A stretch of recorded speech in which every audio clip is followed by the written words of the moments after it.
기도하겠습니다. 하나님 아버지 감사합니다. 저희들에게 하나님의 말씀을 주시고 또 성령의 증거를 통하여 부활하신 그리스도를 말씀으로 만나게 하시니 감사합니다.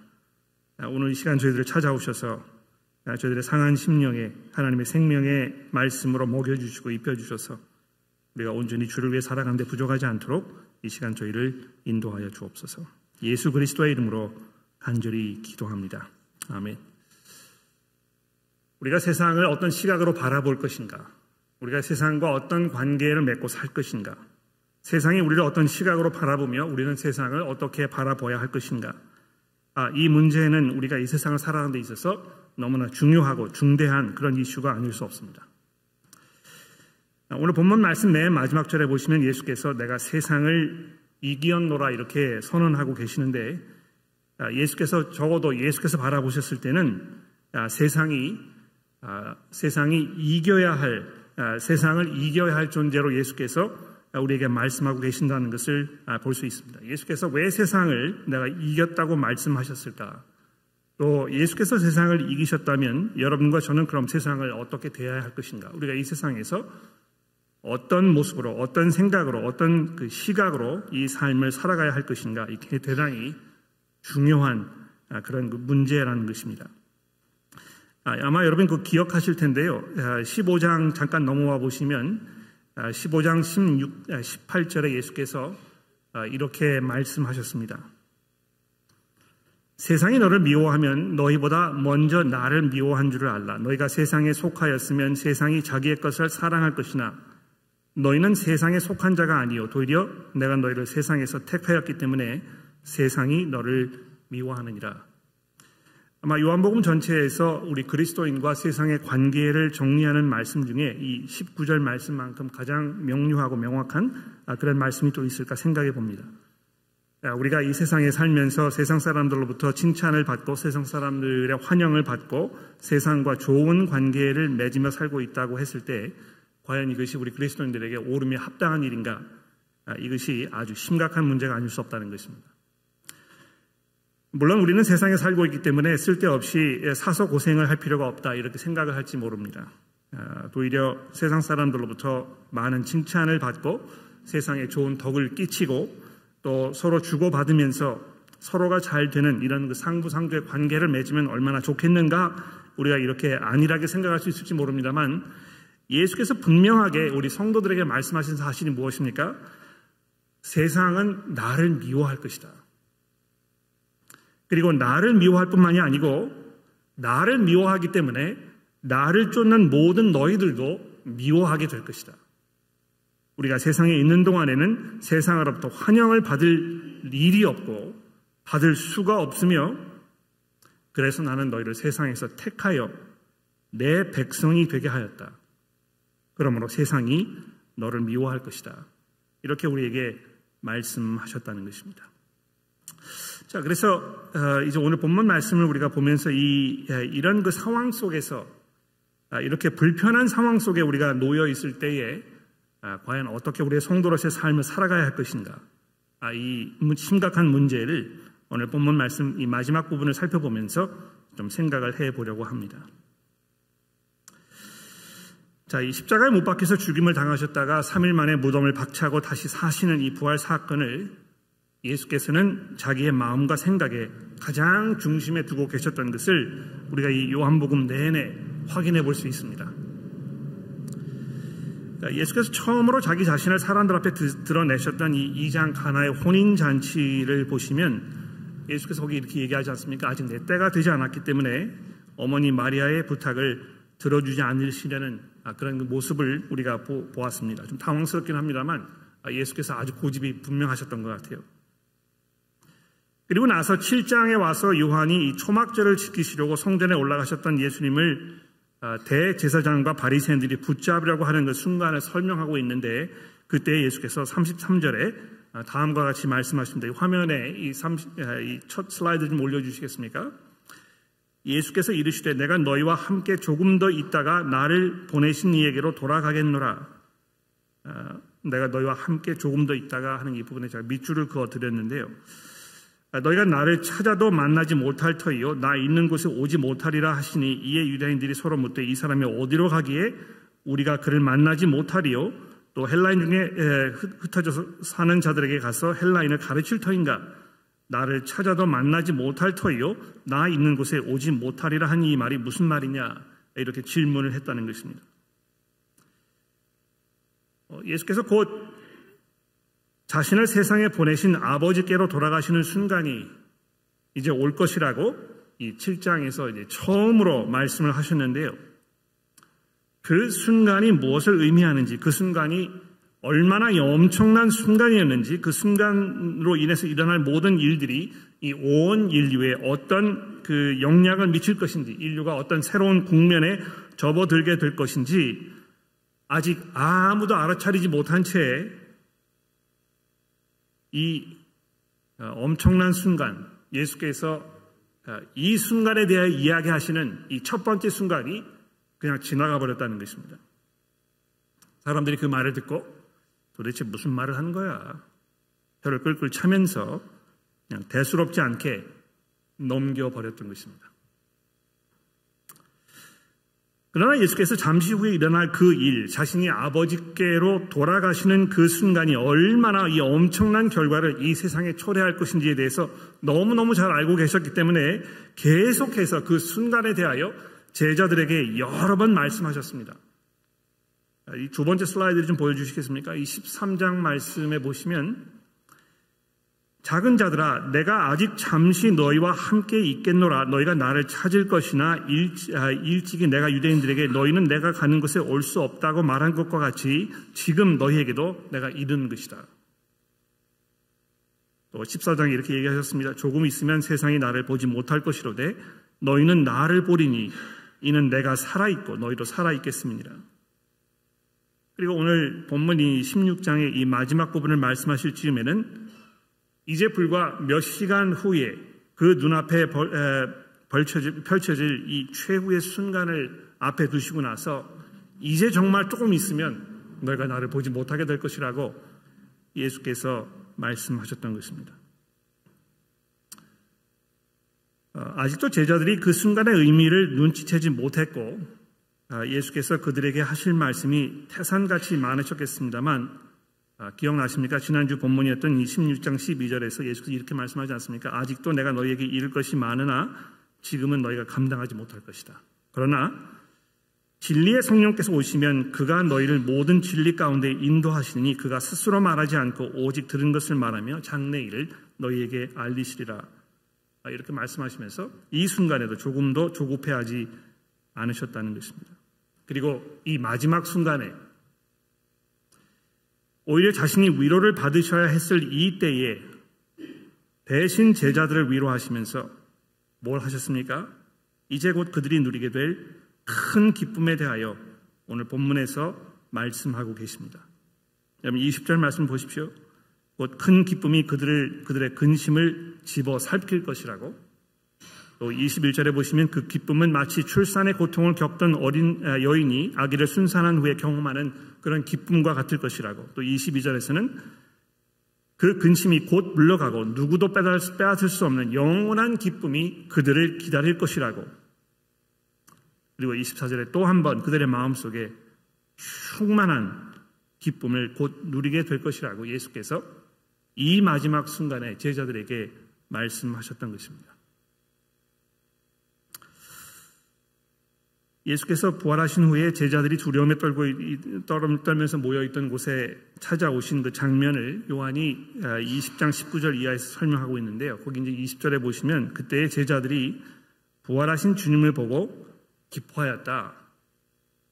아주 간략하게 꾸밈 없이 아주 간략하게 기록하고 있습니다. 굉장히 약간 제 입장에서는 요한에게 대한 섭섭한 마음이 좀 있습니다.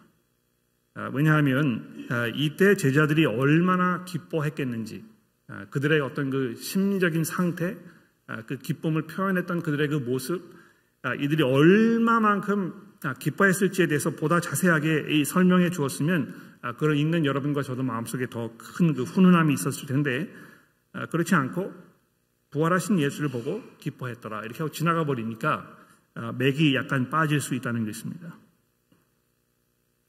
그런데 여러분 그 22절을 잠시 주목해 보십시오. 굉장히 중요한 부분이기 때문에요. 지금은 너희가 근심하나 내가 다시 너희를 보리니 너희 마음이 기쁠 것이요 너희 기쁨을 빼앗을 자가 없으리라. 이렇게 예수께서 말씀하셨습니다. 근데 여러분 이거 잘 아시지 않습니까? 예수께서 말씀하셨을 때 허튼 말을 하시는 법이 한 번도 없고 아주 종종 무슨 말씀을 하시든지 간에 이 구약 성경을 항상 염두에 두고 계셨던 것을 우리가 이제 종종 보게 되는데요. 이 22절 말씀도 예외가 아닙니다. 너희 마음이 기쁠 것이요 이렇게 그냥 우리가 휙 지나가 버릴 수 있습니다만 너희 마음이 기쁠 것이요라는 이 표현 속에 분명히 이 이사야서 66장의 말씀을 예수께서 인용하고 계시는 것이 분명합니다. 아마 관주 성경 가지고 계시는 분들 보시면 너희 마음이 기쁠 것이요 이렇게 되어 있는 부분 옆에다가 관주를 달아가지고 이사야서 66장을 살펴보라 이렇게 되어 있을 텐데요. 실제로 그 구약 성경을 헬라어로 번역했던 그 70인역에 등장하는 그 문구를 이렇게 보면 이 요한복음 16장 여기에 등장하는 이 문구와 똑같은 것을 우리가 볼 수 있습니다. 아마 예수께서 평소에 구약 성경을 많이 읽으시고 거기에 있던 내용들을 깊이 묵상하시고 거기에 있는 모든 것들을 늘 마음속에 담아두셨다가 이 결정적인 순간에 이 엄청난 순간에 예수께서 그 말씀을 기억해내시면서 그것을 근거로 하여 제자들에게 위로의 말씀을 주고 계시는 것입니다. 이사야서 66장의 말씀 제가 슬라이드에 올려놨는데 좀 보여주시겠습니까? 66장 13절부터 15절의 말씀을 보십시오. 어머니가 자식을 위로함 같이 내가 너희를 위로할 것인즉 하나님께서 이 포로 생활로 지금 지쳐있는 이스라엘 백성들에게 하나님의 그 위로가 찾아올 것이라는 것을 지금 말씀하고 있습니다. 어머니가 자식을 위로함 같이 내가 너희를 위로할 것인즉 너희가 예루살렘에서 위로를 받으리니 너희가 이를 보고 마음이 기뻐서 너의 뼈가 연한 풀의 무성함 같으리라. 여호와의 손은 그 종들에게 나타나겠고 그의 진노는 그들의 원수에게 더하리라. 보라 여호와께서 불에 둘러싸야 강림하시니 그의 수레들은 회오리 바람 같으리로다. 그가 혁혁한 위세로 노여움을 나타내시며 맹렬한 화염으로 책망하실 것이다. 여기 14절에 너희가 이를 보고 마음이 기뻐서 이렇게 되어 있는데 바로 이 구절을 예수께서 지금 인용하고 계시는 것이 분명합니다. 그러니까 아마 이 이사야서 66장에 있는 이 전체적인 내용을 예수께서 머릿속에 기억하고 계셨겠죠. 거기에서 그 대표적인 이 문구를 뽑으셔가지고 그것을 지금 언급하고 계시는 게 분명합니다. 근데 이 말씀이 무슨 이야기를 하고 있는 것입니까? 하나님께서 그 백성을 위로하시는 날을 말씀하고 있습니다. 그 위로가 얼마나 따뜻하고 풍성한 위로인지 마치 어머니께서 어린 자식을 품에 안고 쓰다듬으시면서 보살피시는 그 따뜻한 그런 위로일 것이라고 하나님께서 이사야 선지자를 통해 약속하신 것입니다. 또 그 날은 여호와 하나님의 강한 구원의 손이 하나님의 종들 그 백성에게 나타나시는 그런 날이며 동시에 하나님의 진노가 하나님과 하나님의 백성을 대적하던 모든 이들에게 나타나서 그들을 맹렬한 화염으로 쏟아 부어질 그런 날이라고. 이는 여호와 하나님께서 불꽃에 둘러싸인 그런 모습으로 회오리 바람과 같은 맹렬한 기세로 타오르는 그 병거를 타시고 그 누구도 감당하지 못하는 그 기세로 그 백성들을 구원하시기 위하여 그 대적들을 무찌르시는 날이라고 말씀하고 있습니다. 여호와 하나님의 편에 속한 모든 이들에게는 이 날이 승리의 날이 될 것이요 참 평화의 날이며 주체할 수 없는 기쁨과 감격의 날이 될 것입니다.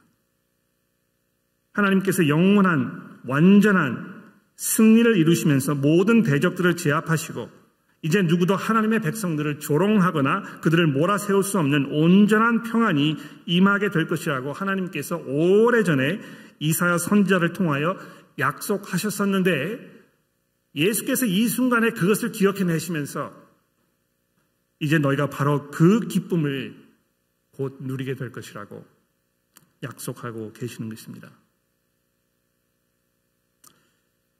바로 그 날의 그 기쁨이 이제 곧 예수 그리스도의 부활을 통해서 그리스도의 모든 제자들에게 임하게 되었던 것입니다.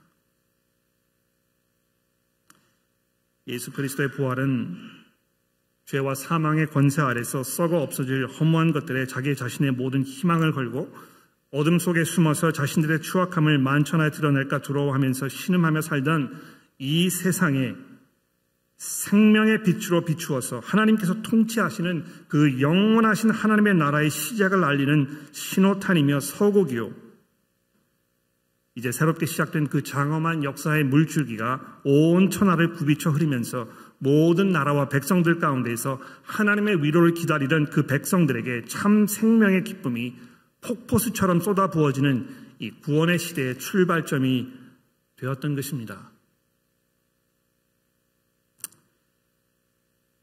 그러므로 여러분과 저는 그 부활의 기쁨을 누리며 만끽하면서 사는 것이 마땅합니다. 제가 오늘 아침에 이 말씀을 여러분들에게 드리면서 여러분에게 드리고 싶은 질문은 얼마나 여러분들의 마음속에 큰 기쁨이 있으신가 하는 것입니다. 물론 우리는 많은 염려와 근심과 걱정 중에 살고 있습니다. 내가 계획하고 생각했던 일들이 내 마음대로 뜻대로 되지 아니하고 내가 예상치 못했던 수많은 난관과 역경들이 삶 속에 일어나면서 우리의 삶을 어렵게 만들고 무거운 짐이 우리 어깨를 짓누르고 있는 이런 암울한 시대에 살고 있습니다. 세상이 돌아가는 이 형편들을 달아보았을 때 도대체 이 세상이 어떻게 될 것인가? 정의는 어디에 있으며 평화는 진정으로 찾아올 것인가? 왜 이 세상이 이렇게 악이 흉흉하며 불의를 사랑하는 사람들이 오히려 떵떵거리며 살고 있는가? 도대체 그리스도께서 부활하셔서 하나님의 보좌 우편에 앉아 계신다고 하는데 그분의 그 능력과 그분의 권세와 그분의 다스림은 왜 이 세상에서 지금 효력을 발휘하지 못하는 것처럼 보이는가? 나는 그리스도인으로 살면서 내 삶이 왜 이렇게 초라하게 보이고 내가 아무런 힘도 발휘하지 못하는 나약한 존재인 것처럼 매일매일에 반복되는 똑같은 죄의 문제로 그저 고민하고 방황하면서 이런 허약한 모습으로 살고 있는가? 그리스도께서 정말 부활하셔서 세상을 승리하신 것인가? 승리하셨지만 그 승리가 나와는 무관한 일이 아닌가? 이런 염려 가운데 살고 계실지 모르겠습니다. 여러분 어떠십니까? 여러분의 마음속에 그리스도의 부활의 기쁨이 흘러 넘치면서 우리가 그리스도의 승리에 동참하게 될 것이라는 그 기대와 희망 속에 매일매일의 삶을 찬송 속에 살고 계십니까? 그 문제를 잠시 후에 좀 대답을 드리기로 하고요. 오늘 본문 말씀 계속해서 살펴보시게 되면 우리가 이 세상에 살면서 기뻐해야 할 여러 가지 그 이유들 중에 또 한 가지 아주 중요한 말씀을 우리에게 하고 계시는데 23절의 말씀을 보시겠습니까? 그 날에는, 즉 예수께서 이제 십자가 위에 달려 돌아가셨다가 부활하셔서 제자들 찾아오시고 이제 승천하셔서 하나님의 보좌 우편에 앉아 계시게 되는 그 날 이후로 지금까지 여러분과 제가 살고 있는 이 시대까지 이제는 너희가 아무것도 내게 묻지 아니하리라. 내가 진실로 너희에게 이르노니 너희가 무엇이든지 아버지께 구하는 것을 내 이름으로 주시리라. 지금까지는 너희가 내 이름으로 아무것도 구하지 아니하였으나 이제 구하라. 그리하면 받으리니 너희 기쁨이 충만하리라. 이 기도의 기쁨에 대해 말씀하고 계시는 것입니다. 예수께서 이 땅에 계시는 동안에는 제자들이 옆에 계시는 예수님에게 자기의 필요한 것들을 물었을 것입니다. 예수님, 먹을 게 떨어졌습니다. 예수님, 누가 예수님 찾아와가지고 이런 부탁을 했는데 우리의 힘으로 해결할 수 없습니다. 귀신 들린 사람이 왔는데 어떻게 이 사람을 쫓아낼 수 있겠습니까? 우리가 어디에 가서 무슨 말을 해야 할지 알려주십시오. 우리에게 기도하는 모습을 알려주십시오. 얼마나 많은 것들을 제자들이 예수께 요구했고 또 질문했는지 모릅니다. 또 요한복음 내내 제자들이 예수님에게 그렇게 묻잖아요. 더 많은 정보를 좀 주십시오. 무슨 말인지 알아듣지 못하겠습니다. 조금 있다가 우리가 보지 못하겠다는, 또 그 후에는 우리가 보게 될 것이라는 아버지께로 가시겠다는 이 말씀이 무슨 말인지 우리가 도무지 이해하지 못하겠습니다. 더 알려주십시오. 그러나 그 날이 되게 되면 너희가 아무것도, 그것이 질문이든지 요구사항이든지 더 이상 내게 묻지 않을 것이다.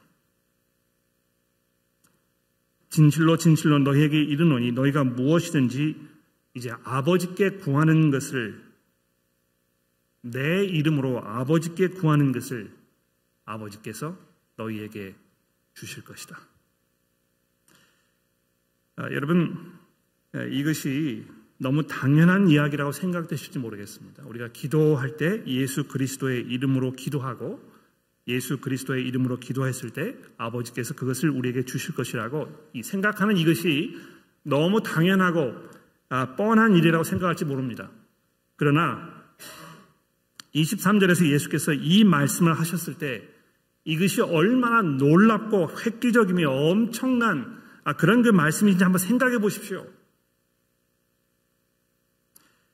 이 세상에서 죄와 사망의 권세에 살고 있던 어둠의 자식들이었던 이 제자들을 하나님께서 그 아들의 능력으로 불러내셔서 하나님의 백성으로 삼으신 후에 그들에게 자신을 아버지로 부를 수 있는 이 특권을 주셨다는 것입니다.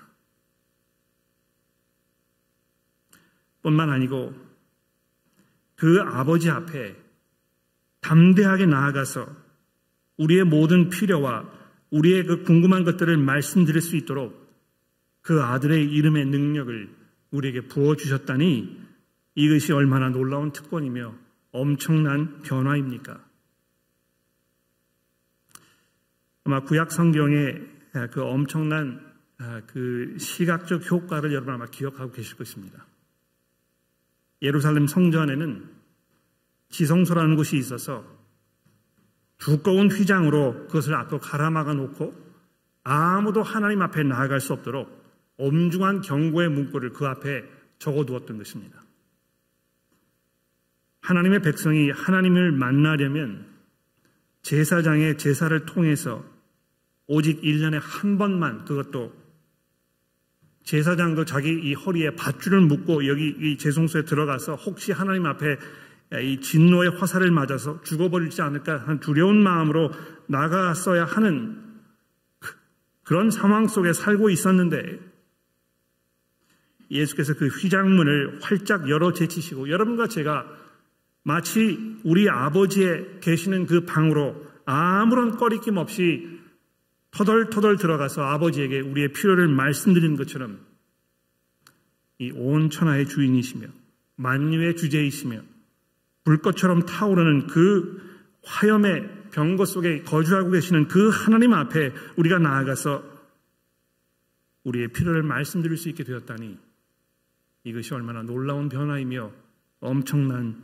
축복입니까? 지금까지 너희가 내 이름으로 아무것도 구하지 아니하였으나 그렇습니다. 이 순간까지는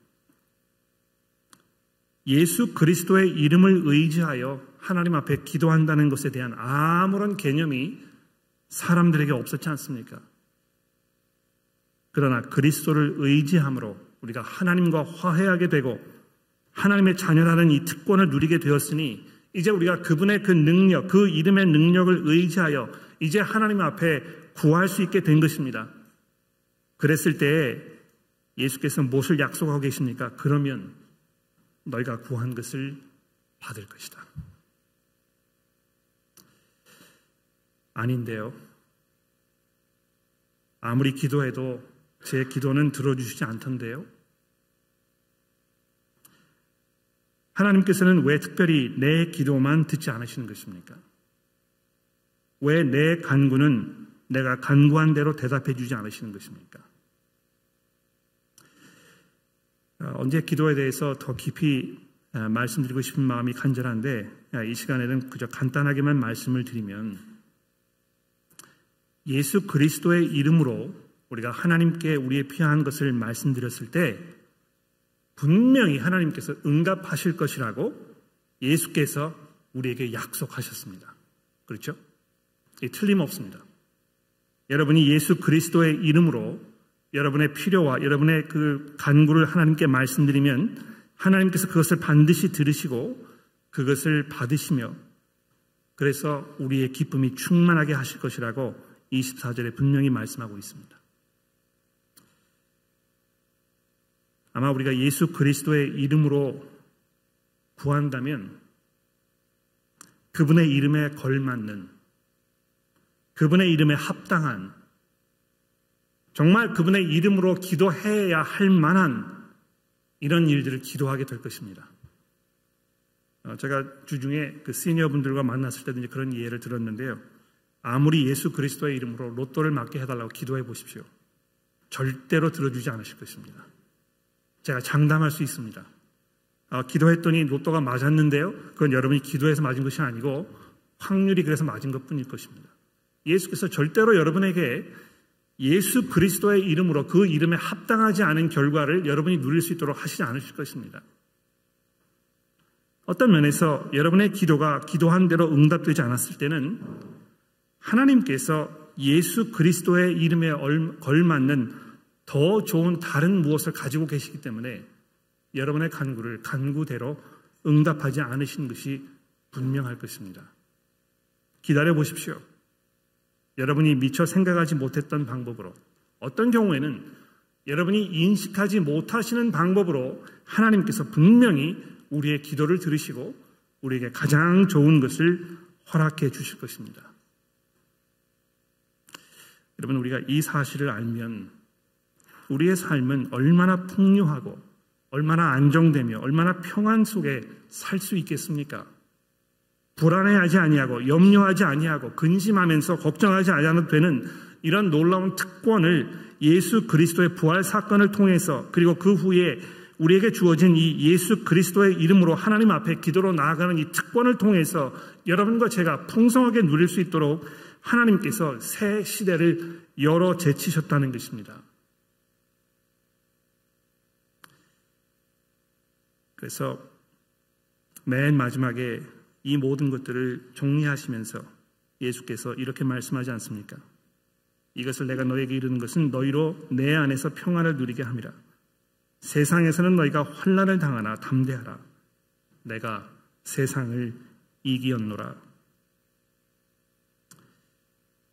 우리가 그리스도의 제자로서 이 기쁨의 새 시대를 살아가는 참된 모습에 대하여, 예수 그리스도의 이 승리에 동참하는 이 삶에 대하여 나머지 신약 성경이 자세하게 우리에게 설명해 주고 있습니다만, 이 시간에 제가 로마서에 있는 말씀을 여러분에게 읽어드리면서 정리를 해보려고 합니다. 여러분, 로마서 12장의 말씀 제가 화면에 올려드렸으니까 주목해 보십시오. 이 기쁨의 새 시대에 살게 된 여러분과 저에게 어떤 모습으로 살아야 하는 것이라고 사도 바울이 우리에게 설명하는지 들어보십시오. 사랑에는 거짓이 없나니 악을 미워하고 선에 속하라. 형제를 사랑하여 서로 우애하고 존경하기를 서로 먼저 하며 부지런하여 게으르지 말고 열심을 품고 주를 섬기라. 소망 중에 즐거워하며 환난 중에 참으며 기도에 항상 힘쓰며 성도들의 쓸 것을 공급하며 손 대접하기를 힘쓰라. 너희를 박해하는 자를 축복하라. 축복하고 저주하지 말라. 즐거워하는 자들과 함께 즐거워하고 우는 자들과 함께 울라. 서로 마음을 같이하여 높은 데 마음을 두지 말고 도리어 낮은 데 처하며 스스로 죄 있는 죄 하지 말라. 아무에게도 악을 악으로 갚지 말고 모든 사람 앞에서 선한 일을 도모하라. 할 수 있거든 서로 너희로서는 모든 사람과 더불어 화목하라. 내 사랑하는 자들아, 너희가 친히 원수를 갚지 말고 하나님의 진노하심에 맡기라. 기록되었을 때 원수 갚는 것이 내게 있으니 내가 갚으리라고 주께서 말씀하시니라. 내 원수가 줄이거든 먹이고 목마르거든 마시게 하라. 그리함으로 내가 숯불을 그 머리 위에 쌓아 놓으리라. 악에게 지지 말고 선으로 악을 이기라.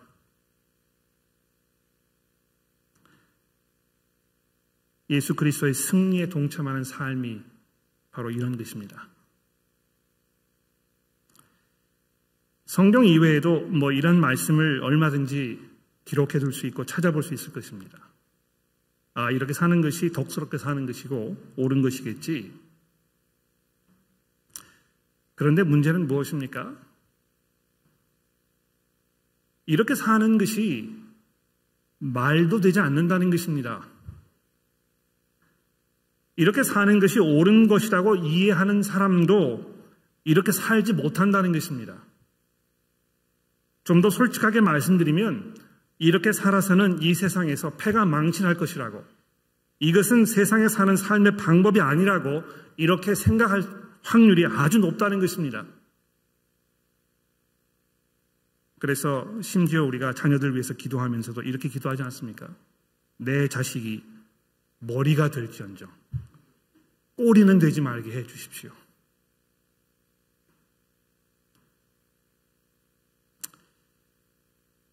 그러나 예수께서 그러한 방법으로 세상을 이기지 않으셨다는 것입니다. 자기의 목숨을 내어놓으심으로 섬김의 자리로 내려오셔서 죽기까지 하나님의 말씀에 순종하심으로 여러분과 저에게 이 구원의 새 시대를 열어놓으셨던 것처럼 오늘 바울 사도가 우리에게 말씀하는 대로 악에게 지지 말고 선으로 악을 이기시는 삶을 살게 되시기를 간절히 기도합니다. 기도하겠습니다.